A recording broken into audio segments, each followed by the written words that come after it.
اسلام آباد chamber of commerce and industry کے صدر احسن صفر بختیاری نے ملک کی نئی صنعتی پالیسی کی تشکیل کے لیے وفاقی وزیر تجارت ڈاکٹر گوہر اعجاز کی سربراہی میں انڈسٹری ایڈوائزری کونسل کی تشکیل کا خیر مقدم کیا اور اس بات پر زور دیا کہ نئی صنعتی پالیسی میں ایس ایم ایز کی بہتر ترقی پر خصوصی توجہ دی جائے، جس سے معیشت کی بحالی کی راہ ہموار ہوگی اور ملک مشکلات سے نکل کر پائیدار ترقی کی راہ پر گامزن ہوگا۔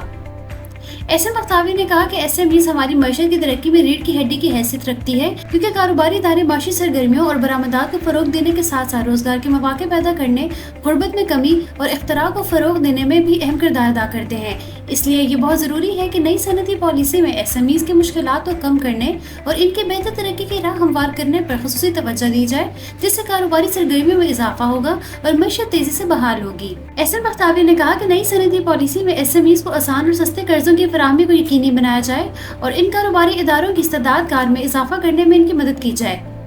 نئی صنعتی پالیسی میں ایس ایم ایز کو جدید ٹیکنالوجی اپنانے کے لیے پرکشش مراعات دی جائیں تاکہ ان کی پیداواری صلاحیت اور مسابقت کو بہتر بنایا جا سکے۔ پاکستان میں ایس ایم ایز کے لیے مارکیٹ تک رسائی ایک بڑا مسئلہ ہے اور نئی صنعتی پالیسی میں ایس ایم ایز کو ملکی اور بین الاقوامی مارکیٹوں تک بہتر رسائی فراہم کرنے پر خاص توجہ دی جائے۔ اس کے علاوہ کاروباری اداروں کے لیے ایکسپورٹ کے طریقہ کار کو آسان بنایا جائے اور ایس ایم ایز کو کوالٹی اور اسٹینڈرڈز کی تعمیل کرنے میں سہولت فراہم کرنے پر توجہ دی جائے۔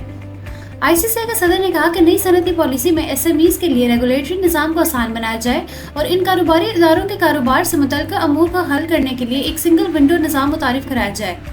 انہوں نے کہا کہ نئی صنعتی پالیسی میں ایس ایم ایز کو بلا تعطل اور سستی بجلی فراہم کرنے کے لیے بہتر اقدامات کیے جائیں، جس سے ان کا کاروبار بہتر فروغ پائے گا۔